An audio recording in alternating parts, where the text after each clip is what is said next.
লোকসভায় এবার ২০০ আসনও পাবে না মোদি, মনে করেন মমতা। এদিকে শীঘ্রই একজন হিজাব পরিহিতা ভারতকে নেতৃত্ব দিবেন, প্রত্যাশা ওআইসির। ভারতে চলছে লোকসভা নির্বাচন। এবার লোকসভায় ৪০০ আসন পার করার স্লোগান দিয়ে মাঠে নেমেছে তৃতীয় দফায় ক্ষমতার প্রত্যাশী নরেন্দ্র মোদী। মোদীর সেই উচ্চ আকাঙ্ক্ষাকে কটাক্ষই করলেন পশ্চিমবঙ্গের মুখ্যমন্ত্রী। বললেন, এবার ২০০ আসনও পাবে না মোদী। ভারতের লোকসভায় মোট আসন ৫৪৩।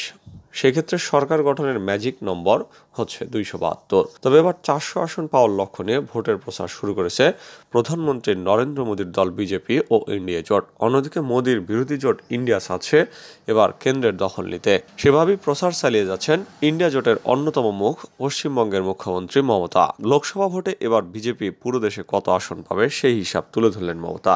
লোকসভার ৭ দফা নির্বাচনের চতুর্থ দফার ভোটাভুটি চলাকালে মমতা বলেন, এখন পর্যন্ত যা হিসাব তাতে সারা দেশেই ভোট খুব ভালো হয়েছে। আর সেটি টের পেয়ে বাবুদের মুখ শুকিয়ে গেছে। তারা বুঝতে পেরেছে এবার দিল্লিতে আর মোদী বাবু টিকছে না। মমতা বলেন, আমার কাছে হিসাব আছে, এখন পর্যন্ত যা ভোট হয়েছে তাতে বিজেপি ৪০০ আসন তো দূরের কথা, ২০০ আসনও পাবে না।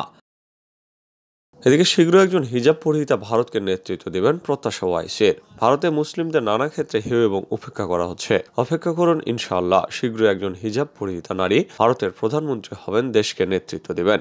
অল ইন্ডিয়া মজলিসে ইত্তেহাদুল মুসলিমিন দলের প্রধান আসাদুদ্দিন ওয়াইসি এক সাংবাদিক সম্মেলনে এই আশাবাদ ব্যক্ত করেন। উপস্থিত সাংবাদিকদের এক প্রশ্নের জবাবে ওয়াইসি বলেন, সেই দিন আর খুব বেশি দূরে নয় যেদিন একজন হিজাব পরিহিতা নারী দেশকে নেতৃত্ব দেবেন। সেই দিনটি দেখার জন্য হয়তো আমি বেঁচে থাকবো না, তবে এমনটা বাস্তবায়িত হবেই। এদিকে মুসলিম ইস্যুতে মোদীর লাগাতার আক্রমণের পরিপ্রেক্ষিতে ওআইসি বলেন, মুসলিমদের ব্যাপারে তার এমন সব মন্তব্যই প্রমাণ করে সংখ্যালঘুদের প্রতি তার মানসিকতা কেমন। তিনি মুসলিমদের ঘৃণা করেন। অবশ্য মোদীর এমন বক্তব্যে আশ্চর্য হওয়ার কিছু নেই, কেননা মুসলিমদের প্রতি ঘৃণা তার ডিএনএতেই আছে। আসল হিন্দুত্ব ঘৃণা বিদ্বেষের পাঠ শেখায় না উল্লেখ করে ওআইসি বলেন, বিজেপি জোট ধর্মকে নিজেদের স্বার্থে ব্যবহার করে। ওদের মনে হিংসা এতই গাঢ় যে তারা কোনো মুসলমানকে দলের টিকিট দিচ্ছে না। মহারাষ্ট্রে ৪৮ আসনের একটিতেও কোনো মুসলিমকে টিকিট দেওয়া হয়নি।